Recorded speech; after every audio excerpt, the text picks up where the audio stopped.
Une employée de maison timide a répondu à un appel en allemand devant un PDG. Le lendemain, ce qu'il a fait a choqué tout le monde. Le jour se levait à peine sur la rue de Rennes quand Claire Hoffmann poussa la lourde porte vitrée de l'immeuble haussmannien. 6h55. 5 minutes d'avance, comme toujours. Elle traversa le hall, aux murs recouverts de miroirs anciens, ses pas étouffés par l'épaisse moquette bordeaux. L'ascenseur en fer forgé, vestige d'une époque où Paris respirait encore l'élégance bourgeoise, l'emmena jusqu'au 5e étage. Dans sa main droite, elle serrait les clés de l'appartement de Mathieu Lefebvre, un trousseau sobre, sans porte-clés superflu. Claire détestait ce qui n'était pas strictement nécessaire. Elle déverrouilla la porte du loft et fut accueillie par le silence caractéristique des espaces trop grands pour une seule personne. L'appartement de Mathieu était un mélange surprenant de modernité et de nostalgie. Des murs de briques apparentes, des poutres métalliques noires qui soutenaient une mezzanine baignée de lumière naturelle, et une immense baie vitrée qui ouvrait sur les toits de zinc de Paris. Au centre du salon, un canapé en cuir cognac vieilli faisait face à une bibliothèque débordante d'ouvrages, Sartre, Camus, Beauvoir, mais aussi des essais sur l'intelligence artificielle et la cybersécurité. Mathieu était un homme de contraste. Claire déposa son sac en toile beige près de l'entrée et enfila des gants en latex transparent. Elle procédait toujours de la même manière. Cuisine d'abord, puis salle de bain, chambre, salon, et enfin, la mezzanine qui servait de bureau à Mathieu. Un rituel immuable qui lui donnait l'illusion de contrôler quelque chose dans sa vie, car tout le reste lui échappait depuis 3 ans. Dans la cuisine ouverte au design minimaliste, plan de travail en marbre de Carrare, électroménager encastré signé Mielé, robinetterie cuivrée, elle prépara le café. Mathieu préférait un arabica éthiopien torréfié localement dans une petite brûlerie de la rue des Martyrs. Claire avait mis plusieurs semaines à identifier précisément ses préférences sans jamais lui poser de questions. Elle observait, elle déduisait, elle s'effaçait. C'était plus sûr ainsi. Pendant que la machine italienne Pavoni ronronnait, en libérant son arôme boisé, Claire nettoya méthodiquement la cuisinière vitrocéramique, rangea les quelques assiettes abandonnées dans l'évier, une assiette à dessert avec des traces de tarte au citron meringué, un verre à vin rouge vide qui portait encore l'empreinte des lèvres de Mathieu. Il avait dû dîner seul la veille. Encore. Ce détail la toucha plus qu'elle ne l'aurait voulu. Elle versa le café fumant dans une tasse en porcelaine blanche qu'elle déposa sur le comptoir avec une petite cuillère et 2 carrés de sucre brun. Mathieu ne prenait jamais de sucre, mais Claire les laissait quand même, par principe. Puis, elle se dirigea vers la salle de bain. L'espace était lumineux, presque clinique dans sa propreté. Carrelage blanc immaculé, douche à l'italienne avec robinetterie chromée, un grand miroir sans cadre qui reflétait impitoyablement chaque détail. Claire nettoya le lavabo, changea les serviettes. Des serviettes en coton égyptien d'un blanc éclatant qu'elle avait appris à laver avec un soin particulier pour préserver leur douceur. Elle remplaça le savon d'Alep, presque terminé par un nouveau pain rectangulaire qui sentait le laurier et l'huile d'olive. Mathieu achetait tous ses produits dans une épicerie libanaise du Marais. Qualité et tradition, lui avait-il expliqué une fois lors d'une des rares conversations qu'ils avaient eues, au-delà du strict nécessaire. Tandis qu'elle passait un chiffon microfibre sur le miroir, Claire aperçut son propre reflet. 30 ans, mais un visage qui en portait davantage.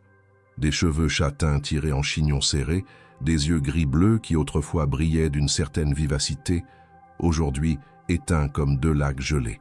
Des cernes légers soulignaient des nuits trop courtes. Elle détourna le regard rapidement. Se regarder trop longtemps dans les miroirs était dangereux. Cela réveillait des souvenirs qu'elle s'efforçait de tenir à distance. Fribourg, Ambrigo, Tobias, les faux documents, la fuite. Claire secoua la tête pour chasser ses pensées et se concentra sur sa tâche. La chambre était la suivante. Elle poussa doucement la porte entr'ouverte. Le lit king size n'était qu'à moitié défait. Mathieu dormait manifestement d'un seul côté, laissant l'autre moitié intacte.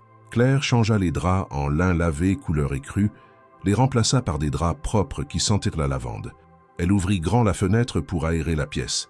L'air frais d'octobre s'engouffra, portant avec lui le bruit lointain de la circulation matinale sur le boulevard Raspail et les premières notes d'un accordéon qui répétait quelque part dans la cour intérieure. Paris. Cette ville l'avait accueillie sans poser de questions, comme elle accueillait depuis des siècles les exilés, les fuyards, les âmes en quête de rédemption. Claire avait trouvé ce travail par l'intermédiaire d'une agence de placement qui ne vérifiait pas trop les antécédents. Mathieu Lefebvre cherchait quelqu'un de discret, d'efficace, qui ne resterait pas pour bavarder. Il payait correctement, 1800 € par mois pour 4 matinées par semaine. Et surtout, il ne posait pas de questions indiscrètes. C'était exactement ce dont Claire avait besoin. Elle passa l'aspirateur sur le parquet en chêne massif, époussetant au passage les tables de nuit minimalistes et la commode scandinave où Mathieu rangeait ses pulls en cachemire et ses chemises impeccablement repassées. Tout dans cette chambre respirait une sobriété élégante qui contrastait avec le désordre contrôlé du salon, où s'empilaient des livres, des journaux économiques et des câbles d'ordinateur. Le salon, justement. Claire y consacrait toujours le plus de temps. Elle rangeait les livres abandonnés sur la table basse en verre, aujourd'hui un exemplaire usé de L'être et le néant de Sartre et un essai récent sur l'éthique de l'intelligence artificielle. Elle dépoussiérait méticuleusement chaque étagère de la bibliothèque, passant un chiffon délicat sur les tranches des ouvrages. Mathieu possédait une collection impressionnante, philosophie française, littérature classique, biographie d'entrepreneurs, manuels techniques. Un homme qui cherchait à comprendre le monde sous tous ses angles. Près de la fenêtre, sur un guéridon en acajou qui jurait agréablement avec le reste du mobilier contemporain, trônait une photographie encadrée. Claire l'avait souvent regardée. On y voyait Mathieu, plus jeune de quelques années, entouré de 2 personnes âgées, sans doute ses grands-parents, devant une maison de pierre typique de la Bretagne. Tous les 3 souriaient, et Mathieu tenait dans ses bras un épagnol breton au pelage blanc et marron.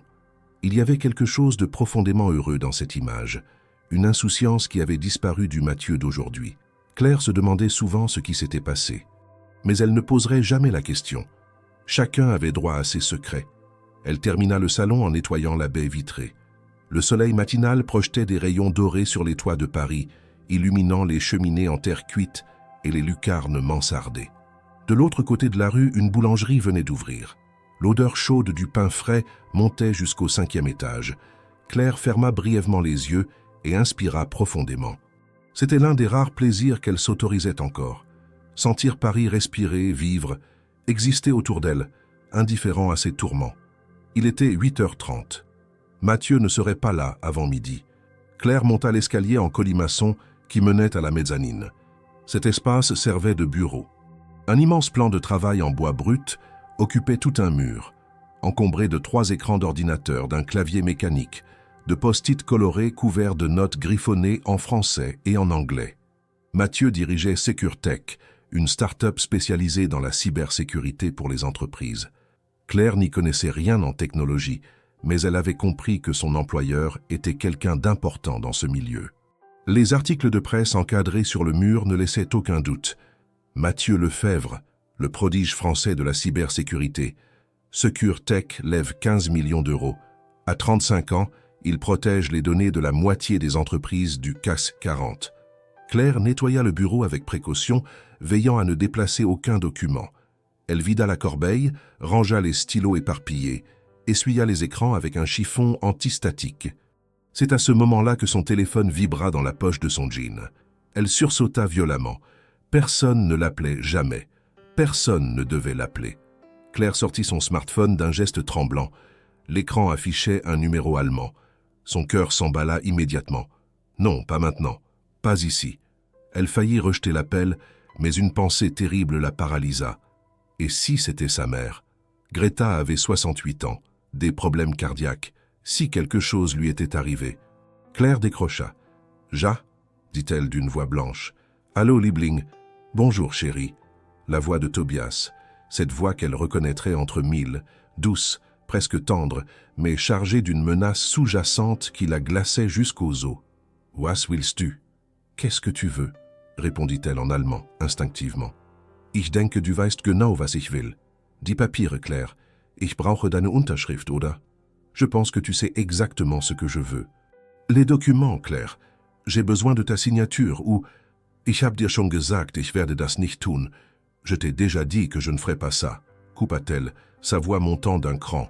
Dann werde ich alles den Behörden schicken. Und deine Mutter. Weißt du, sie lebt immer noch allein in Freiburg. Es wäre eine Schande, wenn ihr etwas passieren würde. Alors j'enverrai tout aux autorités. Et ta mère, tu sais, elle vit toujours seule à Fribourg. Ce serait dommage s'il lui arrivait quelque chose. Claire sentit ses jambes se dérober.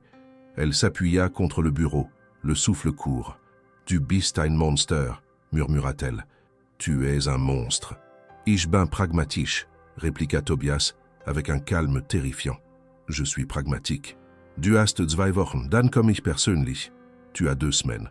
Ensuite, je viendrai personnellement. » Il raccrocha. Claire resta figée, le téléphone collé à l'oreille, incapable de bouger. Les murs de la mezzanine semblaient se refermer sur elle. Sa respiration devint saccadée. Tobias, il l'avait retrouvé. Comment? Comment avait-il eu son numéro? Elle avait changé de ligne en arrivant en France. À moins que... « Vous allez bien, Claire ?» La voix de Mathieu la fit sursauter si violemment qu'elle lâcha son téléphone. L'appareil tomba sur le parquet avec un bruit sourd. Claire se retourna, le visage livide. Mathieu se tenait en haut de l'escalier, un sac de course à la main, l'air sincèrement inquiet. « Oui, excusez-moi, balbutia-t-elle, en ramassant précipitamment son téléphone. Je ne vous avais pas entendu entrer. » Mathieu posa son sac et s'approcha doucement, comme on s'approche d'un animal effrayé. « J'ai sonné, mais vous n'avez pas répondu. La porte était ouverte. Alors je suis monté. Vous êtes sûre que tout va bien? Vous êtes toute pâle. » Claire hocha la tête trop vivement. « Oui, tout va bien, c'était juste. Un appel d'Allemagne. Des nouvelles de ma mère. Elle mentait mal. Mathieu le voyait. Mais il ne dit rien. Il se contenta de la regarder avec cette intensité particulière qu'elle avait remarquée chez lui. Une attention totale, presque dérangeante. « Si vous avez besoin de parler, dit-il finalement, je suis là. Je sais que ce n'est pas vraiment mon rôle, mais vous semblez porter un poids énorme. » Claire sentit quelque chose se briser en elle. Personne ne lui avait parlé avec cette douceur depuis des mois. Personne ne s'était soucié d'elle. Les larmes lui montèrent aux yeux, mais elle les refoula avec une détermination farouche. « Merci, monsieur Lefebvre, c'est très gentil. Mais je vais bien, vraiment. » Elle descendit rapidement l'escalier, évitant son regard. Elle devait partir, tout de suite, avant de s'effondrer devant lui. « J'ai terminé, » dit-elle en attrapant son sac près de l'entrée. « Je reviendrai jeudi. » Claire. Elle ne se retourna pas. Elle sortit de l'appartement et referma la porte derrière elle, laissant Mathieu seul au milieu de son loft impeccablement rangé, avec une intuition troublante que quelque chose de grave se tramait dans la vie de cette femme silencieuse. Le lendemain matin, mercredi, Claire n'avait pas fermé l'œil de la nuit. Elle vivait dans une chambre de bonne minuscule, au 6e étage d'un immeuble du 18e arrondissement, près de la place de Clichy. 8 mètres carrés sous les combles, avec une fenêtre mansardée qui donnait sur une cour intérieure sombre. Un lit étroit, une petite table, une armoire bancale. Pas de cuisine, juste une plaque électrique et un évier commun au bout du couloir. Mais c'était à elle, c'était son refuge. Elle avait passé la nuit à regarder le plafond, à entendre en boucle la voix de Tobias. 2 semaines. Qu'est-ce qu'il comptait faire exactement? Venir à Paris? La confronter? Et s'il mettait réellement sa menace à exécution? Sa mère, Greta, ne survivrait pas à un scandale. Elle était fragile, malade, seule depuis la mort de son père. Claire était tout ce qui lui restait. Elle se leva péniblement, se doucha dans la salle d'eau collective au carrelage jauni, puis enfila un jean propre et un pull en laine grise. Elle attacha ses cheveux en chignon, but un café instantané tiède et quitta sa chambre à 6h45. Dans le métro bondé de la ligne 13, pressée entre des corps anonymes qui sentèrent le parfum bon marché et la fatigue matinale, elle ferma les yeux et tenta de retrouver un semblant de calme. Mais l'anxiété la rongeait comme une maladie. À cette heure précise, elle entra dans l'immeuble de la rue de Rennes. Le hall était vide, silencieux. L'ascenseur grinça en montant jusqu'au 5e. Lorsqu'elle ouvrit la porte de l'appartement de Mathieu, elle s'attendait à le trouver absent, comme d'habitude. Mais il était là, assis au comptoir de la cuisine, devant une tasse de café fumant. « Bonjour Claire », dit-il calmement. Elle sursauta légèrement. « Bonjour, monsieur Lefebvre, je ne pensais pas que vous seriez là. J'ai annulé mes rendez-vous de la matinée.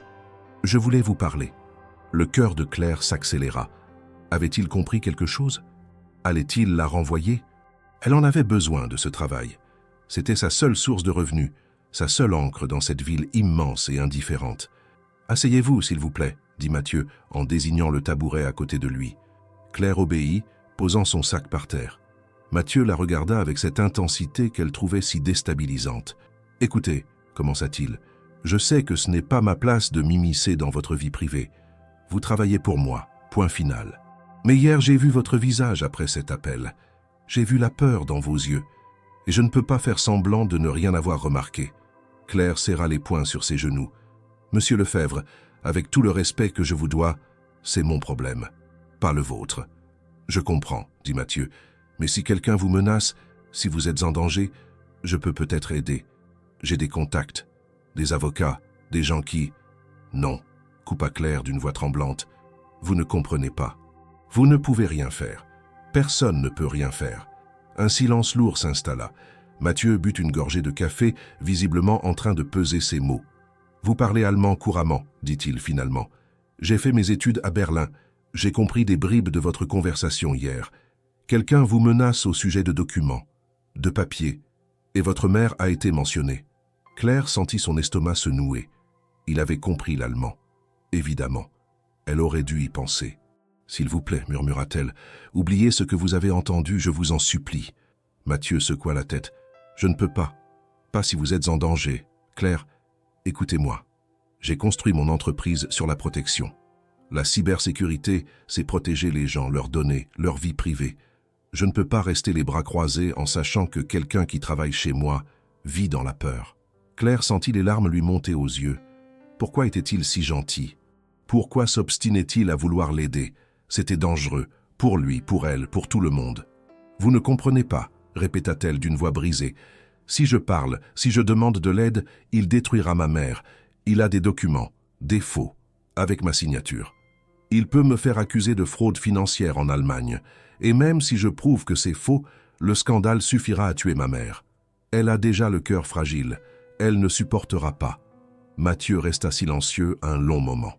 Puis il posa sa tasse et se tourna entièrement vers elle. « Qui est cet homme ?» Claire hésita. Puis, dans un souffle, elle lâcha. « Mon ex-petit ami, Tobias Keller, un comptable de Fribourg. Il m'a manipulé. Il m'a fait signer des papiers en me disant que c'était pour des investissements légitimes. Mais c'était de la fraude, du blanchiment d'argent. Quand j'ai compris, j'ai voulu partir.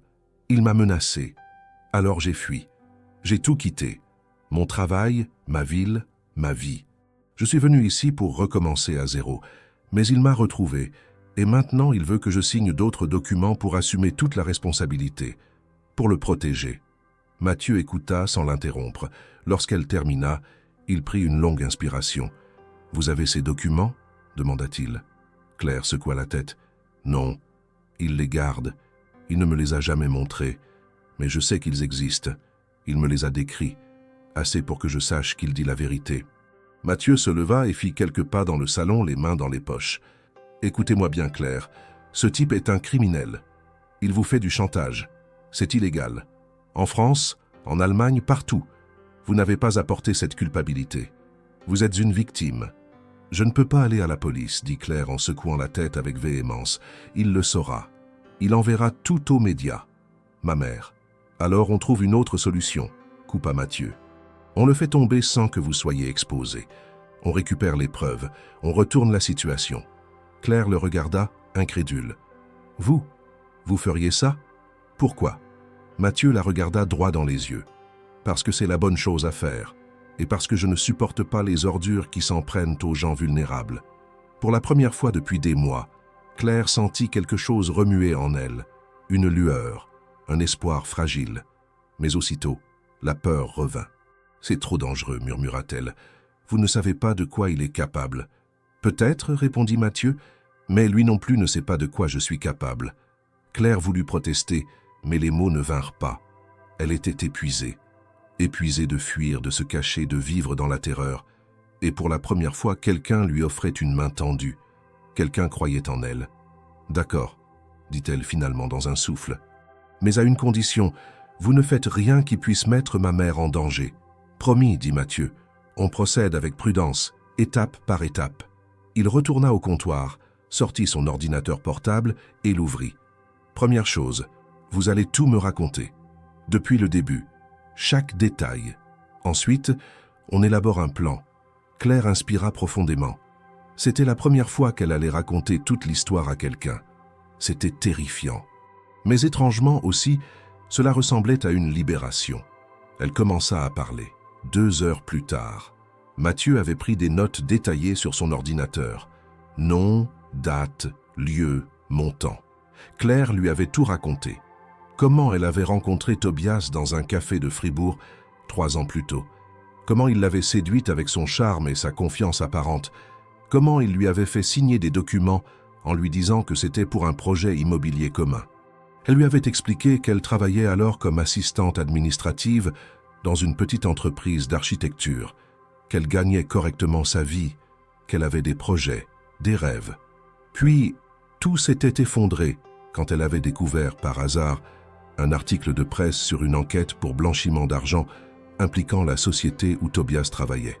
Son nom à elle n'était pas mentionné, mais elle avait compris. Les documents qu'elle avait signés n'étaient pas des contrats immobiliers, c'étaient des montages financiers frauduleux. Quand elle avait confronté Tobias, il avait d'abord nié. Puis, face à son insistance, il avait explosé. Il lui avait dit qu'elle était complice, que sa signature était sur tout, qu'elle ne pouvait rien prouver, et que s'il tombait, elle tomberait avec lui. Terrorisée, Claire avait démissionné de son travail, vidé son compte en banque et quitté l'Allemagne en pleine nuit. Elle avait atterri à Paris presque par hasard, parce qu'elle parlait français et que la ville était assez grande pour s'y perdre. Mathieu écouta tout sans l'interrompre. Lorsqu'elle termina, il ferma son ordinateur et la regarda. « Vous avez été incroyablement courageuse de partir, dit-il.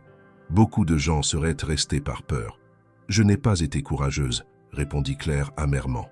J'ai fui, c'est différent. Non, insista Mathieu. Fuir un manipulateur, c'est du courage. Rester aurait été de la résignation. Claire ne répondit pas. Elle ne savait pas quoi dire. Mathieu se leva et alla chercher son téléphone. J'ai un ami qui travaille dans une agence de détectives privés ici à Paris. Des gens sérieux, discrets, ils peuvent enquêter sur Tobias Keller sans qu'il le sache. Localiser où il se trouve, ce qu'il fait, avec qui il est en contact. Ça nous donnera un point de départ. Ça coûte cher, murmura Claire. Je m'en occupe, dit Mathieu. Considérez ça comme un investissement dans la justice. Claire secoua la tête. Je ne peux pas accepter, c'est déjà trop. Vous avez déjà fait trop. Mathieu s'accroupit devant elle pour être à sa hauteur. Claire, écoutez-moi. Cet argent, je l'ai. Et franchement, je préfère le dépenser pour aider quelqu'un qui en a besoin plutôt que de l'investir dans une énième start-up inutile. Laissez-moi faire ça, s'il vous plaît. Claire sentit les larmes couler enfin. Elle ne pouvait plus les retenir. Tous ces mois de solitude, de peur, de silence, tout remontait d'un coup.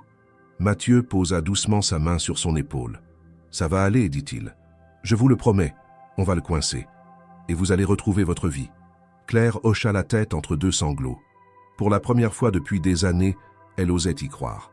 Mathieu contacta immédiatement son ami, Laurent Mercier, un ancien gendarme reconverti en détective privé.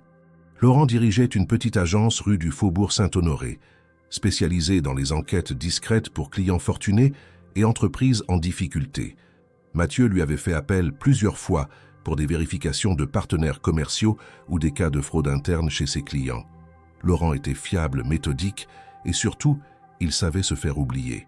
Ils se retrouvèrent dans un café près de l'Opéra Garnier, un établissement discret aux banquettes en velours rouge élimé et aux miroirs ternis par le temps. L'endroit sentait le café corsé et les croissants chauds. Laurent arriva avec 10 minutes de retard, comme toujours, vêtu d'un imperméable beige froissé et d'un jean sombre. La cinquantaine, cheveux grisonnants coupés courts, regard perçant d'un bleu acier. Il serra la main de Mathieu et s'installa en face de lui. « Alors qu'est-ce qui t'amène » demanda Laurent en commandant un double expresso au serveur qui passait. Mathieu lui résuma la situation avec précision. Claire Hoffmann, employée de maison, menacée par son ex-petit ami allemand. Tobias Keller, comptable de Fribourg impliqué dans un réseau de blanchiment d'argent. Chantage, faux documents, menace contre une vieille femme malade. Laurent écouta en prenant des notes dans un petit carnet noir usé. « Tobias Keller », répéta-t-il. « Tu as plus d'infos sur lui. Date de naissance, adresse, employeur ?» Mathieu sortit son téléphone et lui montra une photo que Claire avait finalement accepté de lui envoyer. Une vieille photo prise il y a 3 ans lors d'une fête à Fribourg. On y voyait Tobias. La trentaine, cheveux blonds peignés en arrière, visage anguleux, sourire arrogant. Il portait une chemise blanche immaculée et une montre ostentatoire au poignet. Le genre d'homme qui aime se faire remarquer. Et il travaillait pour un cabinet comptable à Fribourg, continua Mathieu. Mais depuis que l'enquête pour blanchiment a été lancée là-bas il y a 2 ans, je ne sais pas s'il y est encore. Claire pense qu'il a peut-être déménagé à Berlin. Laurent hocha la tête en annotant. Je vais commencer par les bases. Réseaux sociaux, registres commerciaux allemands, base de données professionnelles. Si ce type est aussi arrogant qu'il en a l'air, il aura laissé des traces numériques. Les gens comme lui ne savent pas se cacher correctement. Ils pensent qu'ils sont intouchables. Combien de temps tu penses que ça va prendre ? Demanda Mathieu. 3-4 jours pour les premières infos. 1 semaine pour un rapport complet. Mais si tu es pressé, je peux activer mes contacts en Allemagne.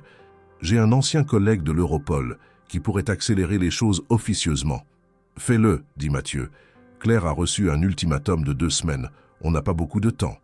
Laurent but son expresso d'une traite et se leva. Je te tiens au courant dès que j'ai quelque chose. Et Mathieu, fais attention. Si ce Keller est vraiment connecté à un réseau de blanchiment, il a peut-être des amis dangereux. Ne joue pas au héros. Mathieu sourit amèrement. Je fais juste ce qui est juste. C'est ce que disent tous les héros avant de se faire casser la gueule, répliqua Laurent, avant de disparaître dans la foule matinale du boulevard des Capucines. Samedi après-midi. Claire continuait à venir travailler chez Mathieu comme si de rien n'était. C'était sa façon de maintenir une illusion de normalité. Mais l'angoisse ne la quittait pas. Chaque fois que son téléphone vibrait, elle sursautait. Chaque bruit dans l'escalier la faisait se figer. Elle vivait dans un état de vigilance permanente, comme un animal traqué. Mathieu, de son côté, travaillait depuis chez lui pour rester proche d'elle. Il sentait qu'elle avait besoin de cette présence rassurante, même s'il ne parlait pas beaucoup. Parfois, il lui apportait un thé, un Earl Grey qu'elle aimait bien. Et ils échangèrent quelques mots sur des sujets anodins. La météo, les travaux dans la rue, un article intéressant dans Le Monde. Des conversations superficielles qui créèrent pourtant un lien fragile mais réel. Ce samedi-là, alors que Claire nettoyait la cuisine, Mathieu monta à la mezzanine pour travailler sur un projet urgent. 1 heure plus tard, il redescendit pour se préparer un café. C'est alors qu'il remarqua quelque chose d'inhabituel. La poubelle de la cuisine était à moitié vide. Claire avait l'habitude de tout jeter dans le local à ordures au rez-de-chaussée en partant. Pourquoi aurait-elle laissé des déchets ? Intrigué, Mathieu s'approcha et regarda à l'intérieur. Au milieu des épluchures de légumes et des emballages de plats préparés, il aperçut un coin d'enveloppe déchiré. Du papier Kraft épais, avec un timbre allemand. Son instinct lui souffla que ce n'était pas anodin. Il sortit l'enveloppe avec précaution et l'étala sur le comptoir.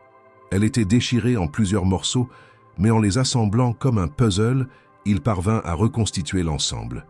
L'adresse de retour était griffonnée à la main. T. Keller, Seestrasse 47, Berlin. Le cachet postal datait de 3 jours.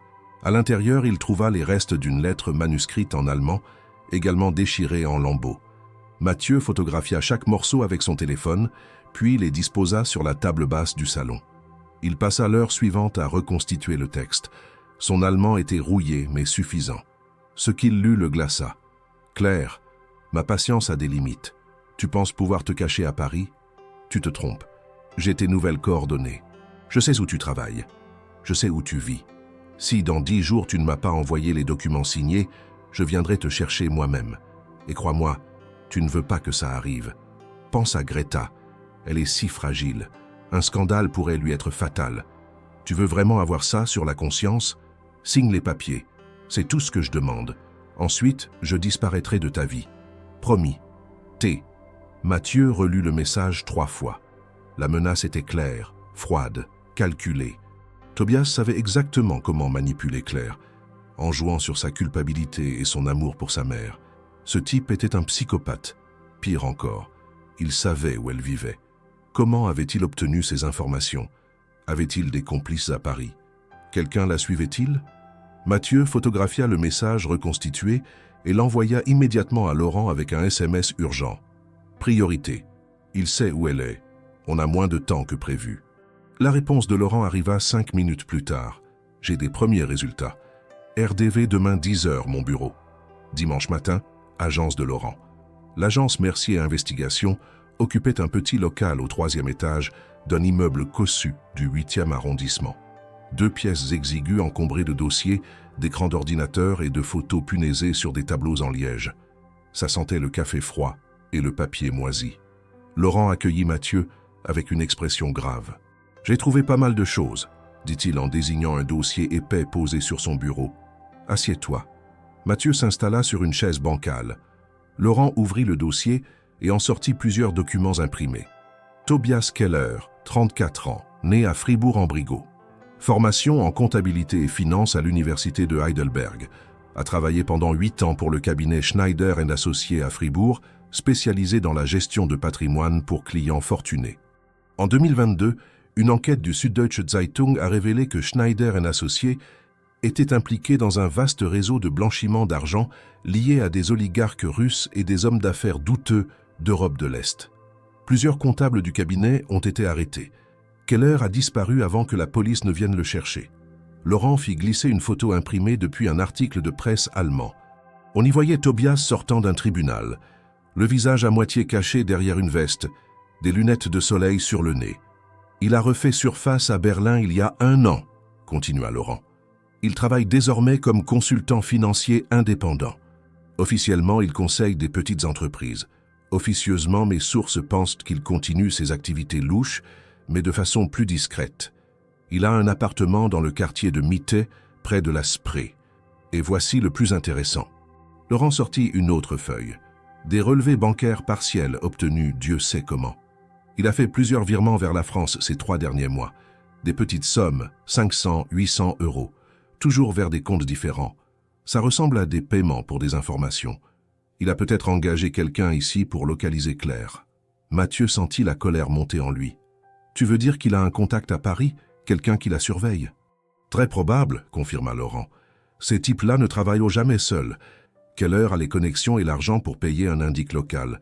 Quelqu'un qui peut suivre Claire, noter ses déplacements, son emploi du temps. Mathieu serra les poings. On doit prévenir Claire. Elle doit faire attention. Absolument, dit Laurent. Mais il y a un autre problème. J'ai aussi trouvé ça. Il sortit un document scanné. Un article de presse allemand daté de quelques semaines plus tôt. Le titre était alarmant. Nouvelle vague d'arrestations dans l'affaire Schneider. La police recherche des témoins. L'enquête en Allemagne n'est pas terminée, expliqua Laurent. Les autorités cherchent activement des témoins et des complices.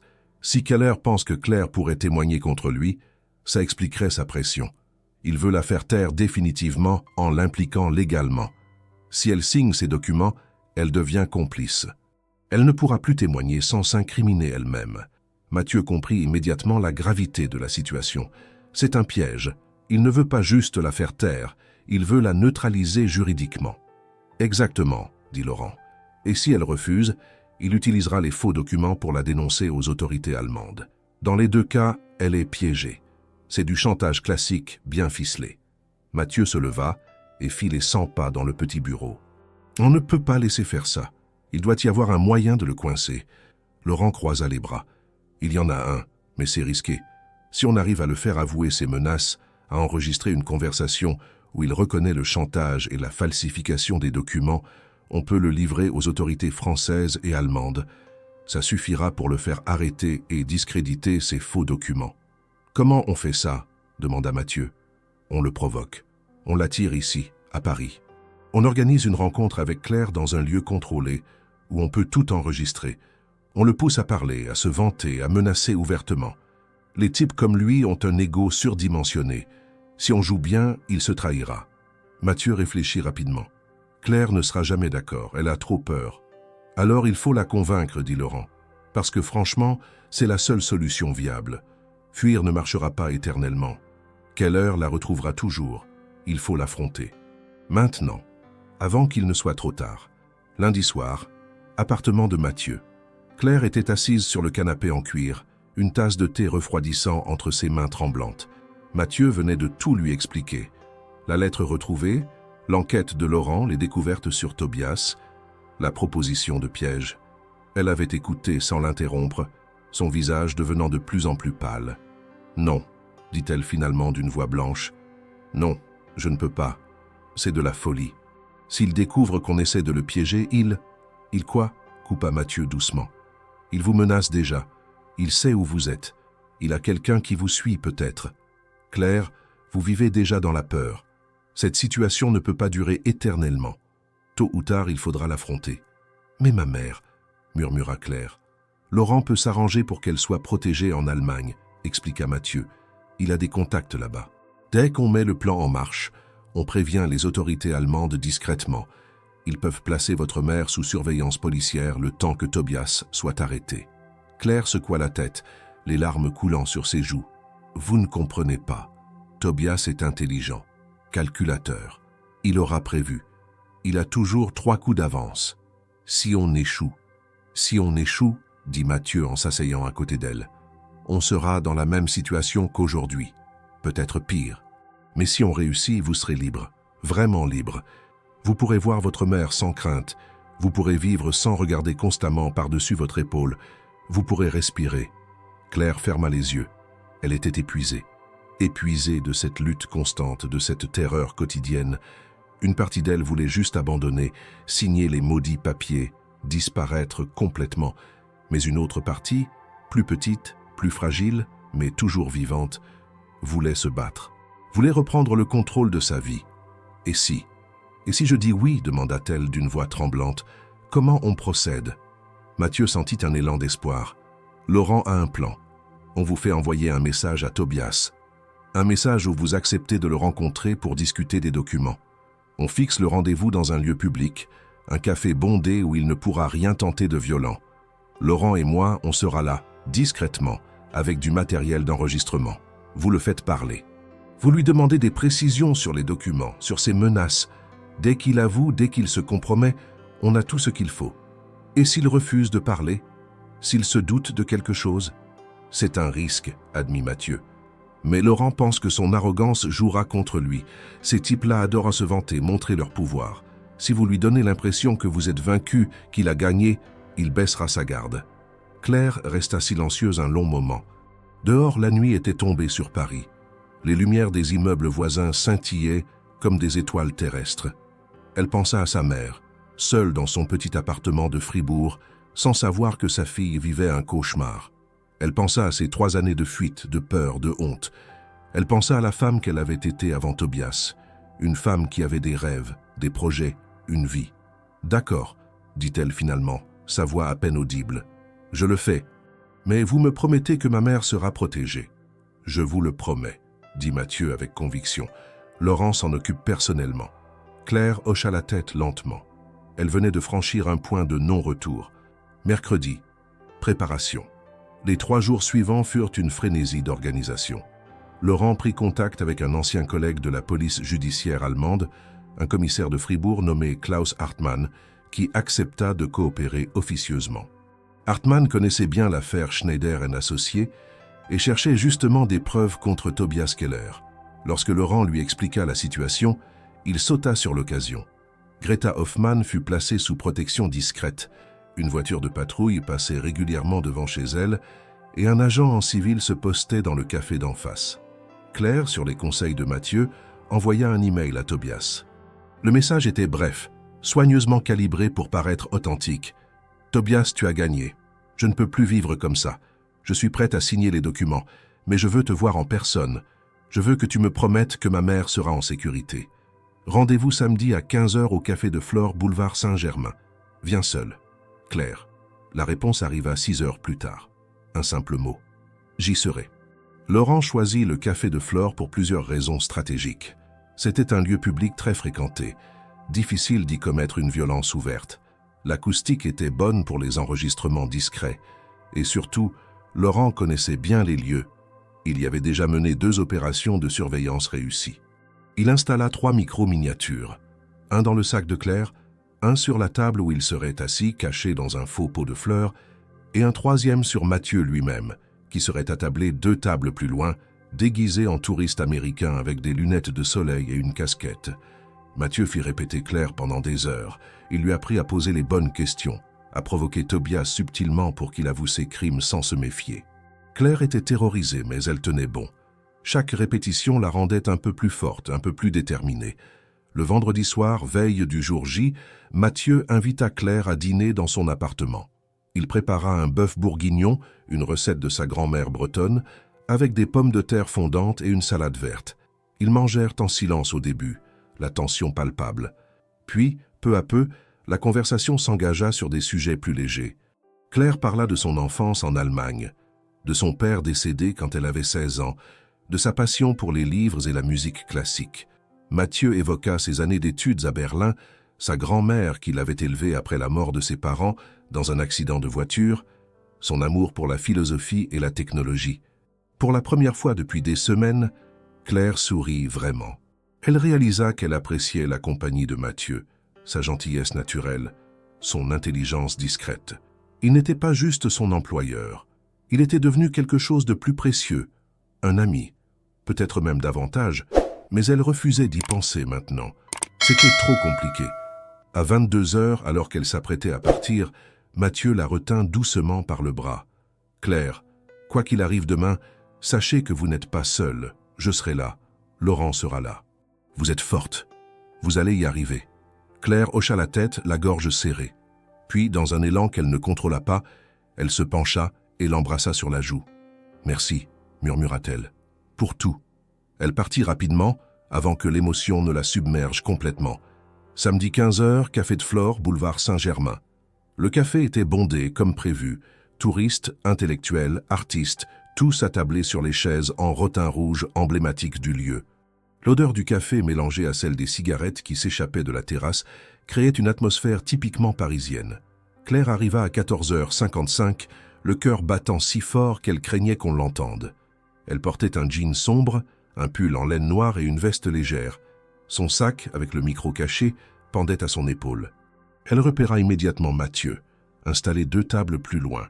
Un journal New York Times ouvert devant lui, des écouteurs dans les oreilles. Il lui adressa un regard imperceptible. « Ça va aller. » Claire s'assit à la table que Laurent avait réservée, près de la fenêtre. Elle commanda un café crème d'une voix qu'elle espérait ferme. Le serveur, un jeune homme aux cheveux longs noués en queue de cheval, hocha distraitement et disparut vers le comptoir. Puis elle le vit. Tobias Keller traversait le boulevard Saint-Germain avec l'assurance d'un homme qui se sait en position de force.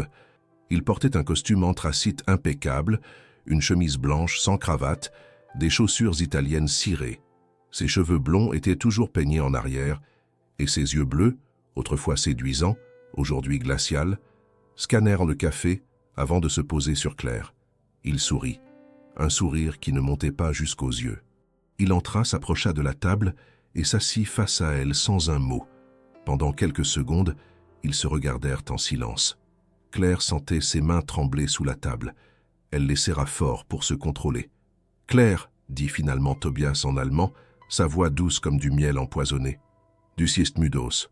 Tu as l'air fatigué. »« Ich bin es », répondit-elle. « Je le suis. » Tobias commanda un expresso d'un geste désinvolte au serveur qui passait. Puis il se pencha légèrement vers Claire, les coudes sur la table. « Alors tu es enfin devenue raisonnable. Je commençais à croire que tu étais stupide. » Claire sentit la colère monter, mais elle la réprima. Laurent lui avait dit « Laisse-le parler. Donne-lui l'impression qu'il contrôle tout. »« Je n'avais pas le choix, dit-elle d'une voix basse. Tu as menacé ma mère. » Tobias haussa les épaules. « Je ne l'ai pas menacée. J'ai juste énoncé un fait. Si un scandale éclate, elle ne le supportera pas. Ce n'est pas ma faute si elle est fragile. »« Qu'est-ce que tu veux exactement ?» demanda Claire. « Tu m'as dit de signer des documents. »« Lesquels ?» Tobias sortit une enveloppe de la poche intérieure de sa veste et la posa sur la table. Claire remarqua que l'enveloppe portait un tampon de notaire allemand. « Ce sont des déclarations officielles où tu admets avoir participé activement au montage financier de Schneider & Associés. Tu reconnais avoir signé sciemment les documents de transfert de fonds. En gros, tu assumes toute la responsabilité. Une fois que tu auras signé ça, je l'enverrai aux autorités allemandes. Ton nom apparaîtra dans l'enquête. Moi, je resterai discret. » Claire sentit son estomac se tordre. « Mais c'est faux. Je n'ai rien fait sciemment, tu le sais très bien. » Tobias sourit froidement. « Peu importe ce qui est vrai. Ce qui compte, c'est ce qui peut être prouvé. Et avec ces déclarations signées de ta main, personne ne te croira si tu essaies de dire le contraire. Et si je refuse ?» demanda Claire, sa voix tremblant légèrement. Le sourire de Tobias se durcit. « Alors j'utilise les autres documents, ceux que tu as déjà signés il y a 3 ans. Je les envoie à la police avec une petite lettre explicative où je me présente comme un témoin inquiet. Je dirais que tu m'as approché pour blanchir de l'argent, que j'ai refusé, et que tu es parti avant que je puisse alerter les autorités. Ta signature est surtout. Tu n'as aucune preuve de ton innocence. Dans les 2 cas, tu es foutu. Mais au moins, en signant aujourd'hui, tu sais exactement ce qui va se passer. Tu gardes un minimum de contrôle. Claire sentait les larmes lui monter aux yeux, mais elle se força à continuer. Comment je sais que tu tiendras ta promesse?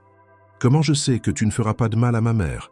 Tobias but son expresso d'une traite et reposa brutalement la tasse sur la soucoupe. Parce que je ne suis pas un monstre, Claire. Je suis juste un homme d'affaires qui protège ses intérêts. Une fois que tu auras signé, je n'aurai plus aucune raison de m'intéresser à toi ou à ta mère. Vous disparaîtrez de ma vie, c'est tout ce que je veux. Pourquoi tu me fais ça? Demanda Claire, sa voix se brisant. Je t'ai fait confiance, je t'aimais. Tobias s'éclata d'un rire bref et méprisant. Tu m'aimais? Claire, soyons honnêtes, tu étais naïve et facile à manipuler. J'avais besoin d'un nom propre, d'une signature crédible pour les montages. Tu étais parfaite, une petite assistante administrative sans ambition, sans méfiance. Et franchement, tu as été très utile. Alors ne viens pas me parler d'amour. C'était du business. Ça l'a toujours été.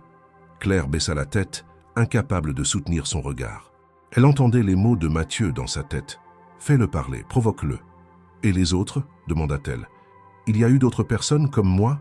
Tobias haussa les épaules. Quelques-unes. Mais elles ont été plus coopératives. Toi, tu as été la seule assez stupide pour fuir. Ça m'a coûté du temps et de l'argent de te retrouver. Tu me dois bien ça. Comment tu m'as trouvé? Demanda Claire. Tobias sourit, visiblement fier de lui. J'ai payé un détective privé ici à Paris. Un type qui traîne dans les agences de placement. Il a repéré ton nom dans leurs fichiers. Facile. Tu pensais vraiment pouvoir disparaître comme ça? Claire serra les poings sous la table. Elle pensait à Laurent, caché quelque part dans le café, en train d'enregistrer chaque mot. Elle pensait à Mathieu, 2 tables plus loin, témoin silencieux de cette confrontation. Elle sentait leur présence lui donner de la force. « Et si je signe maintenant ?» demanda-t-elle. « Tu disparais? Vraiment ?» Tobias sortit un stylo de sa poche et le posa sur l'enveloppe. « Vraiment. Signe, et c'est fini.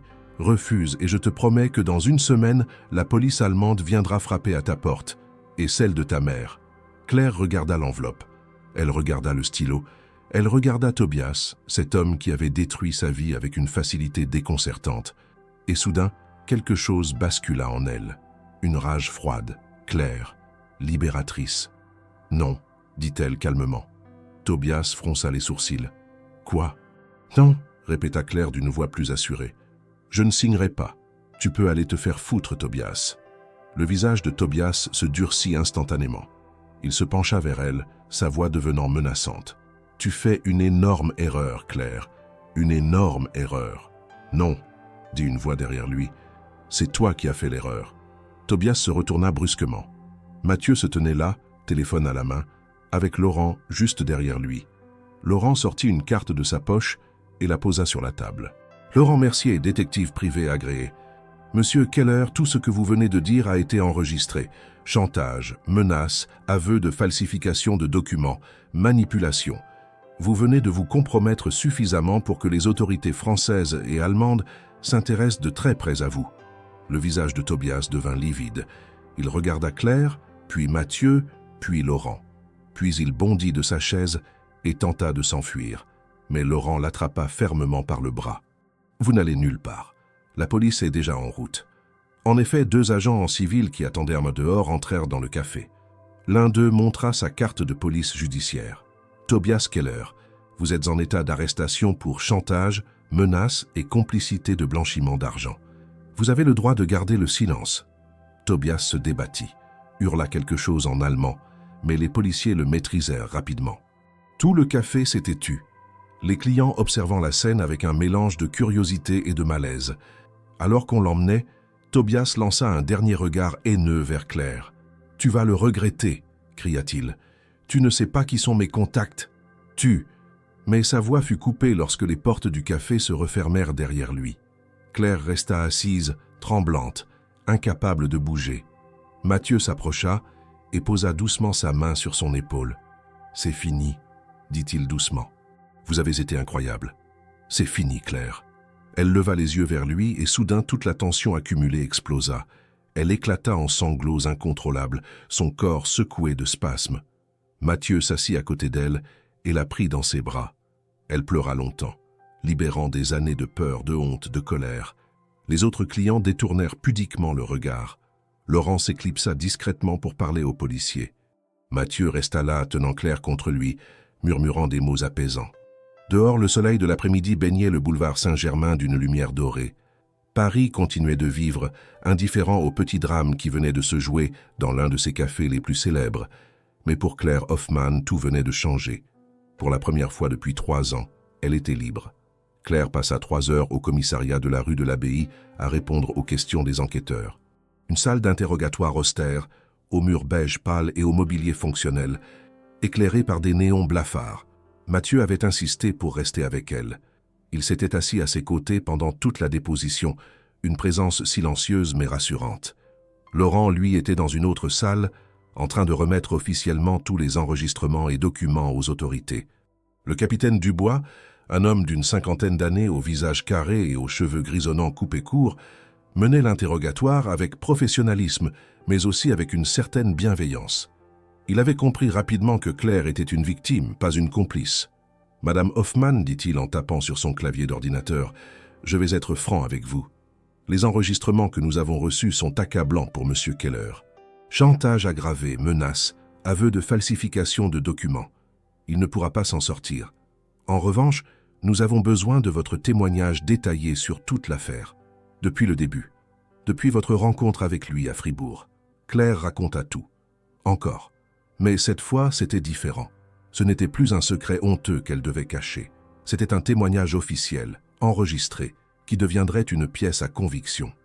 Elle parla pendant 2 heures, répondant aux questions précises de Dubois sur les dates, les lieux, les montants, les documents signés.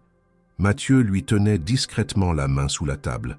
À chaque fois qu'elle hésitait ou que sa voix se brisait, il serrait doucement ses doigts. « Continue, tu es forte. » Lorsqu'elle termina, Dubois se cala dans sa chaise avec un soupir. « Votre témoignage sera transmis aux autorités allemandes.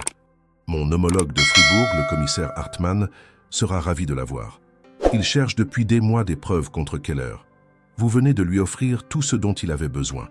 Soyez certaine qu'il sera poursuivi en Allemagne pour blanchiment et falsification, en plus des accusations françaises. »« Et ma mère ?» demanda Claire, la voix tremblante. « Elle est en sécurité ?»« J'ai parlé au commissaire Hartmann il y a 1 heure, » répondit Dubois. « Votre mère est sous protection policière. Personne ne l'approchera. Et d'après ce que nous savons, Keller travaillait seul sur cette affaire de chantage. Il n'y a pas de réseau qui pourrait la menacer. » Claire sentit quelque chose se dénouer dans sa poitrine. Un poids immense qu'elle portait depuis des années venait de se soulever légèrement. « Je peux l'appeler ?» demanda-t-elle. « Ma mère ne sait rien de tout ça. Elle doit être terrorisée si la police est chez elle. » Dubois hocha la tête. « Bien sûr. Vous pouvez utiliser le téléphone du bureau d'à côté si vous voulez de l'intimité. » Claire se leva et suivit un jeune agent jusqu'à un petit bureau encombré de dossiers. Mathieu resta dans la salle d'interrogatoire pour lui laisser de l'espace.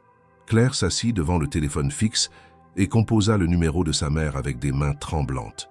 Chaque sonnerie semblait durer une éternité. Puis enfin, une voix familière, affaiblie par l'âge mais toujours reconnaissable. « Ja? Oui? Mama » murmura Claire, et les larmes se mirent immédiatement à couler. « Claire? Mein Gott, Claire, bist du es? Claire. Mon Dieu, Claire, c'est toi? Ja, Mama. Ich bin es. Et tu mir so leid. Oui, maman. C'est moi. Je suis tellement désolée. » Greta Hoffman éclata en sanglots à l'autre bout du fil. « Wo bist du? Die Polizei ist hier. Sie sagen, dass du in Gefahr warst. Was ist passiert? Où es-tu? La police est ici.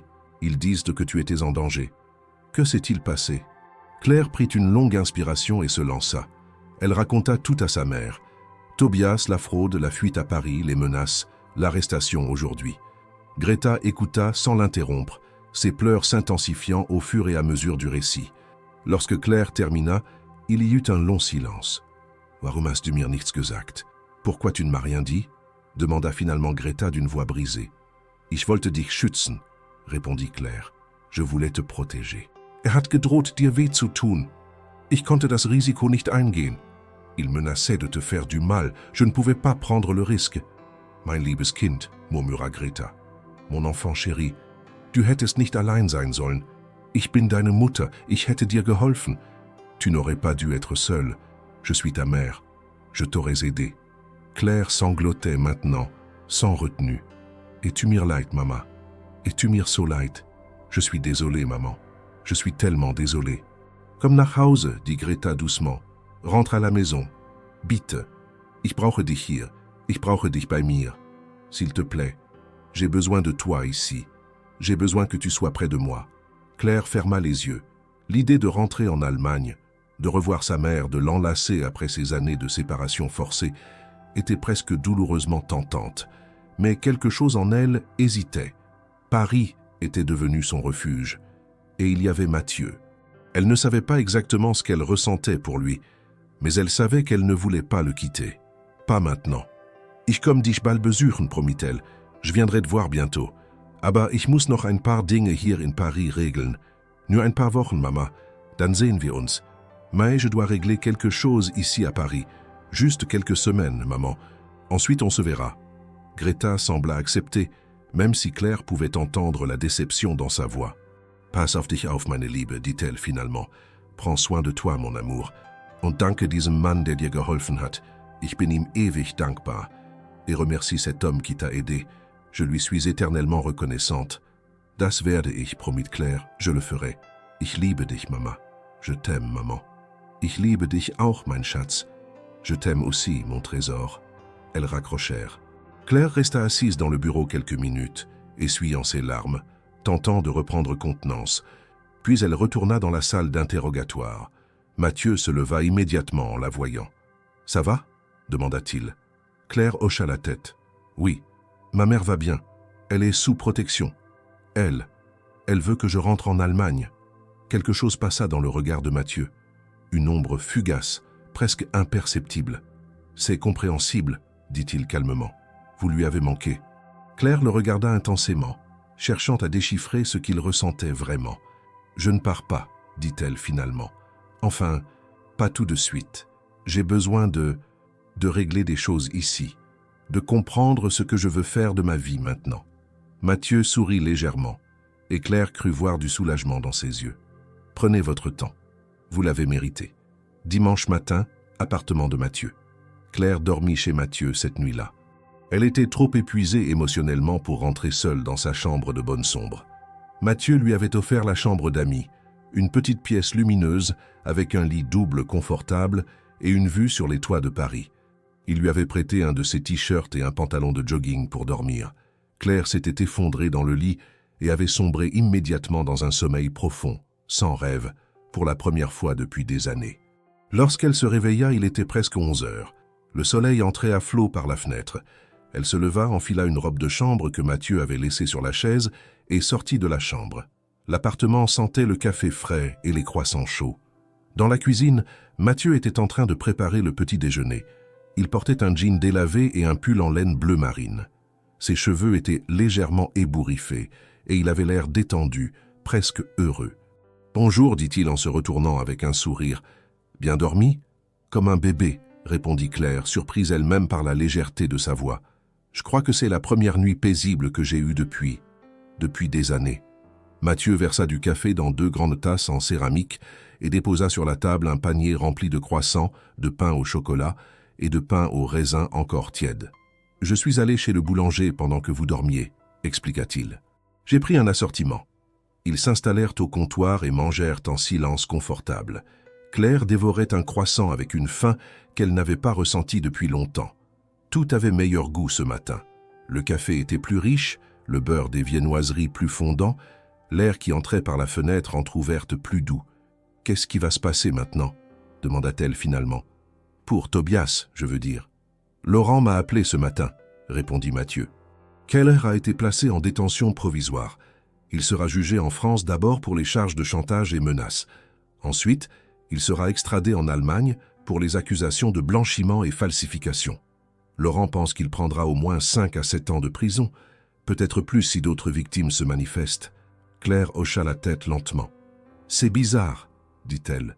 Je pensais que j'éprouverais de la satisfaction en apprenant ça. Mais je ne ressens rien, juste du vide. C'est normal, dit Mathieu. La vengeance ne guérit jamais vraiment les blessures. Elle ferme juste un chapitre. Maintenant, il faut en écrire un nouveau. Claire le regarda avec curiosité. Vous êtes philosophe, en plus d'être chef d'entreprise. Mathieu rit. Non, j'ai juste beaucoup lu Camus et Sartre. Ça finit par déteindre. Ils échangèrent un sourire complice. Puis Mathieu redevint sérieux. Claire, je voulais vous parler de quelque chose. Votre travail ici, comme employé de maison. Je pense que vous valez beaucoup mieux que ça. Claire baissa les yeux. Je n'ai pas beaucoup d'options. Mon CV allemand est inutilisable. Je ne peux pas expliquer les 3 dernières années sans raconter toute l'histoire. Et qui voudrait embaucher quelqu'un dans ma situation?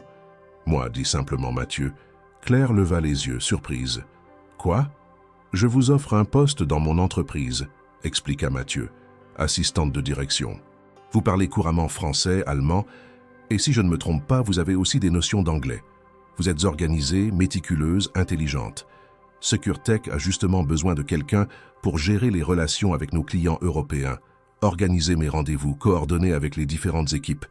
Le salaire serait de 3 200 € par mois, avec des avantages sociaux complets, mutuelles, tickets de restaurant, tout le package. Claire resta bouche bée. Mathieu. Claire, je ne peux pas. C'est trop. Vous avez déjà tellement fait pour moi. Justement, ce n'est pas de la charité, insista Mathieu. J'ai vraiment besoin de quelqu'un. Ma dernière assistante est partie il y a 2 mois et depuis, c'est le chaos. Je passe mon temps à chercher des documents, à oublier des rendez-vous, à gérer des emails en 5 langues différentes. Vous me rendriez service. Vraiment. Claire sentit les larmes lui monter aux yeux pour la 100e fois ce week-end. Mais cette fois, c'étaient des larmes de gratitude. Je ne sais pas quoi dire. Dites oui, répondit Mathieu avec un sourire, et commencez lundi. Claire rit à travers ses larmes. D'accord. Oui. Merci, Mathieu. Pour tout.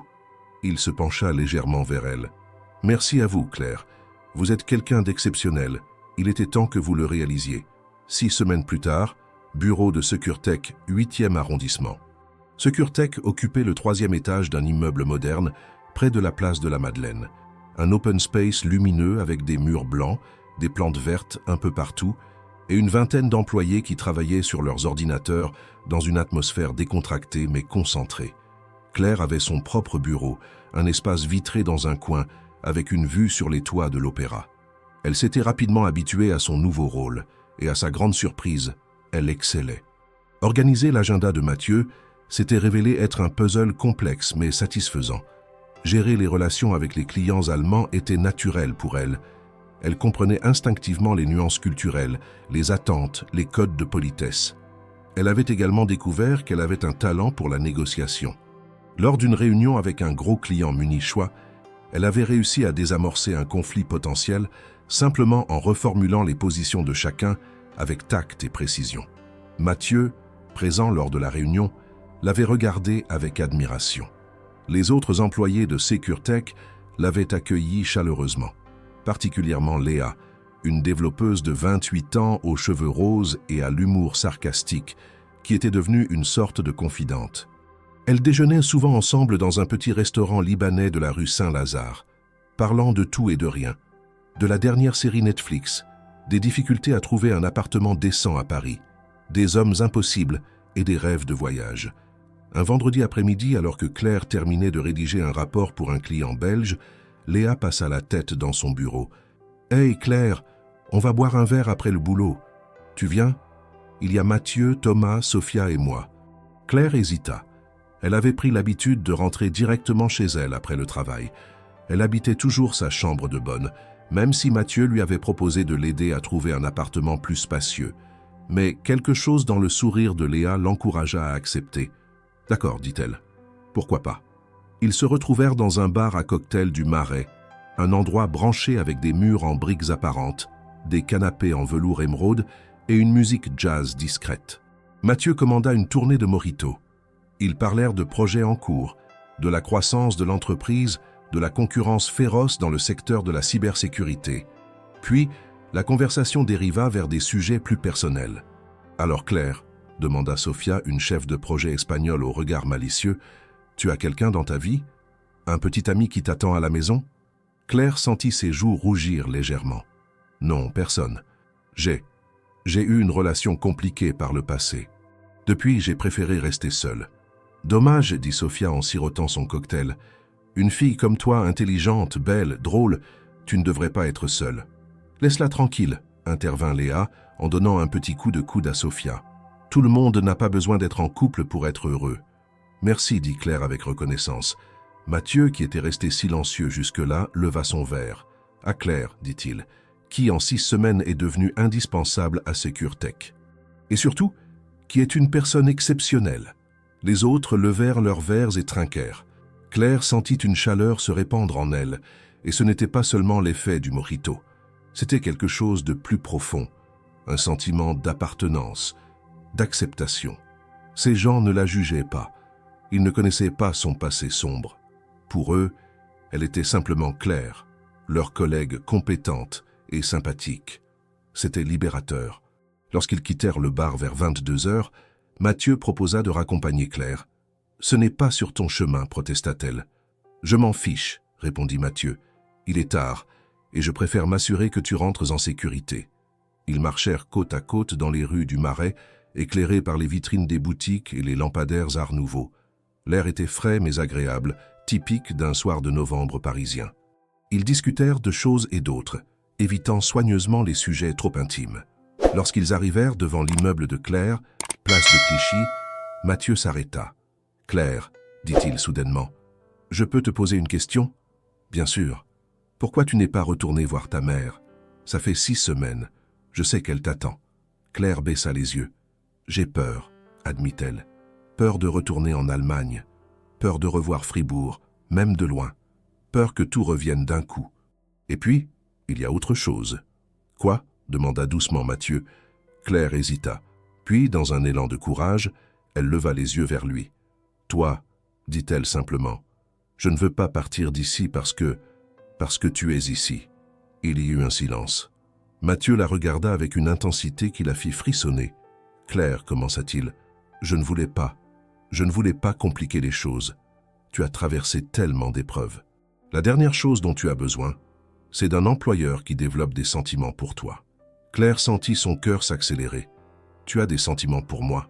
demanda-t-elle, sa voix à peine audible. Mathieu passa une main dans ses cheveux, visiblement mal à l'aise. « Depuis le début, avoua-t-il. Depuis le premier jour où tu es venu travailler chez moi, il y avait quelque chose dans ta façon d'être, ta discrétion, ta force silencieuse. Mais je ne pouvais rien dire. Tu étais vulnérable. Tu avais besoin d'aide, pas d'un type qui essaie de profiter de la situation. » Claire s'approcha d'un pas. « Tu n'as jamais essayé de profiter de quoi que ce soit, Mathieu. Tu as été la première personne depuis des années à me traiter avec dignité, à croire en moi, à me redonner espoir. Et Elle s'interrompit, cherchant ses mots. « Je pense que je suis en train de tomber amoureuse de toi, » termina-t-elle dans un souffle. Mathieu resta immobile un instant, puis lentement il s'approcha et prit son visage entre ses mains. « Tu es sûr ?» demanda-t-il. « Tu es sûr que ce n'est pas juste de la gratitude ou un transfert émotionnel ?» Claire sourit à travers les larmes qui commençaient à perler. « Je suis sûr. Je ne sais pas comment c'est arrivé, mais c'est là, et c'est réel. » Mathieu se pencha et l'embrassa doucement. Un baiser tendre, presque hésitant, comme s'ils avaient tous les deux peur de briser quelque chose de précieux. Lorsqu'ils se séparèrent, Claire posa sa tête contre son torse. Elle pouvait entendre son cœur battre fort. « On prend notre temps, d'accord ?» murmura Mathieu. « Pas de précipitation. On construit quelque chose de solide. »« D'accord, » chuchota Claire. Ils restèrent enlacés plusieurs minutes sur le trottoir, indifférents aux passants qui les contournaient. Pour la première fois depuis des années, Claire se sentait vraiment en sécurité. Vraiment chez elle. Décembre, 3 mois après l'arrestation de Tobias. Claire prit finalement l'avion pour Fribourg un vendredi soir. Mathieu l'accompagna à l'aéroport Charles de Gaulle et attendit avec elle jusqu'à l'embarquement. Il tenait sa main fermement, comme s'il craignait qu'elle disparaisse. « Tu reviens dimanche, c'est bien ça ?» demanda-t-il pour la 3e fois. Claire rit. « Oui, Mathieu. Je reviens dimanche. Je te promets. Et si ta mère te convainc de rester ?» Claire se tourna vers lui et l'embrassa. Elle ne le fera pas. Ma vie est à Paris maintenant, avec toi. Le vol dura 2 heures. Lorsque l'avion atterrit à l'aéroport de Bâle-Mulhouse-Fribourg, Claire sentit son estomac se nouer. Elle récupéra sa petite valise et sortit dans le hall des arrivées. Et là, elle la vit. Greta Hoffmann, sa mère, debout près de la sortie, vêtue d'un manteau bleu marine, ses cheveux gris attachés en chignon, ses yeux scrutant anxieusement chaque visage. « Mama !» appela Claire. Greta se retourna et son visage s'illumina. Elles coururent l'une vers l'autre et s'enlacèrent, pleurant toutes les deux sans retenue. Les autres voyageurs les contournaient avec des sourires attendris. « Mein Kind », répétait Greta en caressant les cheveux de sa fille. « Mon enfant, du bist endlich hier. Tu es enfin là. Et tu mir so leid, Mama », sanglotait Claire. « Je suis tellement désolée, maman. Für alles. Pour tout. »« Psst », murmura Greta. « Alles ist gut. Du bist hier. Das ist alles, was zählt. Tout va bien. Tu es là. C'est tout ce qui compte. » Elles passèrent le week-end ensemble dans le petit appartement de Greta, un 3 pièces coquet dans le quartier de Viere, avec vue sur la forêt noire au loin. Greta avait préparé tous les plats préférés de Claire. Spätzle maison avec de la sauce brune, Schwarzwälder Kirschtorte, gâteau forêt noire, Maultaschen, ravioli Swab. Elles parlèrent pendant des heures, rattrapant 3 années de séparation. Claire raconta Paris, son travail chez Securtech, sa relation naissante avec Mathieu. Greta écouta avec attention, posant des questions, souriant au bon moment, essuyant une larme ici et là.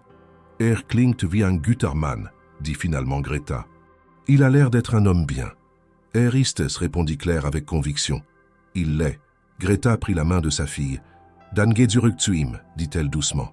Alors retourne vers lui. « Sei glücklich, mein Schatz. Du hast es verdient. Sois heureuse, mon trésor, tu le mérites. »« Aber du bist hier allein », protesta Claire. « Mais tu es seule ici. »« Ich habe meine Freunde, meine Nachbarn », répondit Greta. « J'ai mes amis, mes voisins. Und jetzt weiß ich, dass du in Sicherheit bist. Das ist das Wichtigste. Und du kannst mich besuchen kommen, wann immer du willst.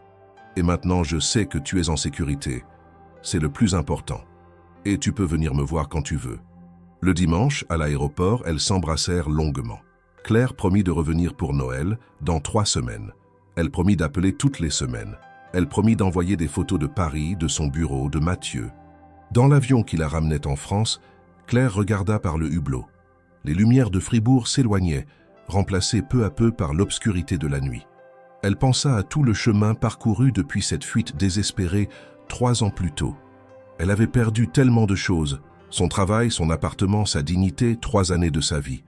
Mais elle avait aussi gagné quelque chose d'inestimable, elle-même, la vraie Claire, celle qui existait sous les couches de peur et de honte.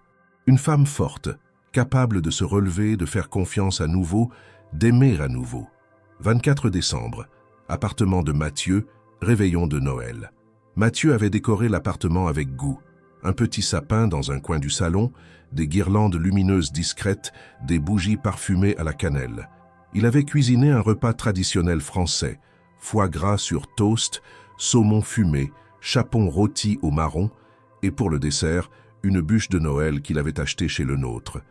Claire avait apporté du vin allemand et des Lebkuchen, pain d'épices, que sa mère lui avait donné. Ils dînèrent lentement, savourant chaque plat, chaque conversation. La radio diffusait des chants de Noël en sourdine. Dehors, Paris scintillait sous les illuminations de fin d'année. Après le dîner, ils s'installèrent sur le canapé avec un verre de champagne. « J'ai quelque chose pour toi », dit Mathieu en sortant une petite boîte enveloppée de papier doré. Claire l'ouvrit délicatement. À l'intérieur, un bracelet en argent avec un pendentif en forme d'oiseau en vol. « C'est magnifique », murmura-t-elle. « L'oiseau symbolise la liberté », expliqua Mathieu en attachant le bracelet à son poignet. « Tu es libre maintenant, Claire. Libre de vivre, de rêver, d'être toi-même. Ne l'oublie jamais. » Claire sentit les larmes lui monter aux yeux. Mais cette fois, c'étaient des larmes de joie. « Merci, dit-elle, pour ce cadeau et pour tout le reste. » Elle sortit à son tour un petit paquet de son sac. « J'ai quelque chose pour toi aussi. » Mathieu l'ouvrit. C'était une édition ancienne de L'Étranger de Camus en parfait état, datant de 1942. « Claire, c'est incroyable.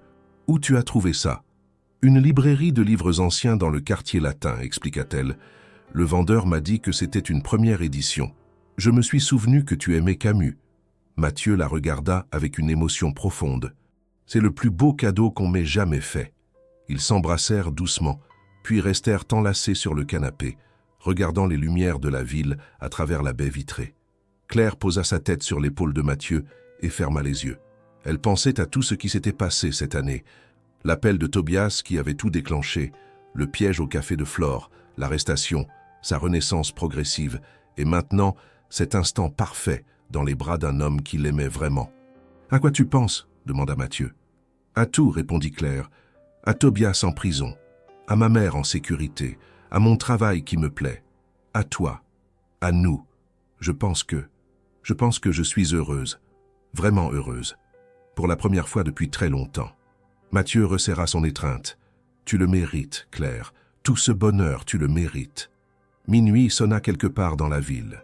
Les cloches de l'église Saint-Germain-des-Prés résonnèrent dans la nuit froide.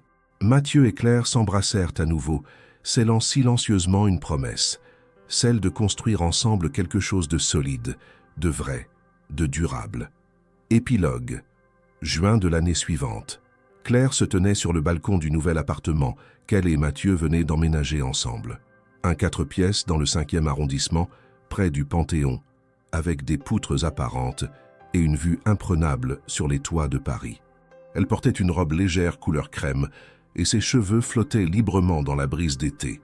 Dans sa main, elle tenait une lettre qui venait d'arriver d'Allemagne. C'était une lettre de l'avocat de Tobias. Il avait plaidé coupable pour toutes les accusations et avait été condamné à 8 ans de prison ferme. En échange de sa coopération avec les autorités, il avait fourni les noms de tous ses complices dans le réseau de blanchiment. L'enquête avait permis de démanteler tout un système de fraude financière impliquant plusieurs pays. Claire était libre, légalement, moralement, émotionnellement. Son nom avait été complètement blanchi. Elle n'avait plus rien à craindre. Elle replia la lettre et la posa sur la petite table en fer forgé. Puis elle regarda Paris s'étendre devant elle, cette ville qui l'avait accueillie au moment le plus sombre de sa vie, qui l'avait protégée, qui lui avait offert une seconde chance.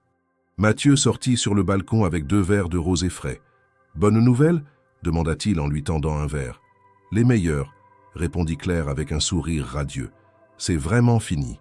Tout est fini. » Ils trinquèrent, leurs verres tintant doucement. Un oiseau, peut-être une hirondelle, passa en vol rapide au-dessus d'eux, filant vers le ciel bleu d'été. Claire suivit sa trajectoire des yeux, se souvenant du pendentif que Mathieu lui avait offert à Noël. L'oiseau en vol.